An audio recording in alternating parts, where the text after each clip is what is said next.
In this video, I'll show you how to use Cursor AI for beginners. First, go to the Cursor website and create an account if you don't already have one. Then download and install Cursor on your computer. Next, open Cursor and sign into your account.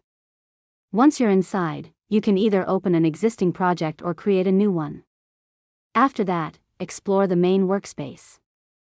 Cursor works like a code editor but includes built-in AI features that can help you write, edit, explain, and debug code. Now, open a project folder and start working on your files. Whenever you need help, open the AI chat panel and describe what you want to do. For example, you can ask Cursor to generate code, explain code, fix errors, or add new features. Next, review the AI's suggestions before applying them. Cursor can make changes directly to your files, so it's always a good idea to check the proposed updates. After that, continue using the chat panel to ask follow-up questions and improve your project.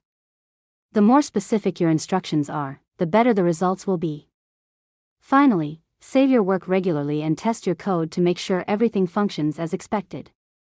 And that's it. You've successfully learned how to use Cursor AI for beginners.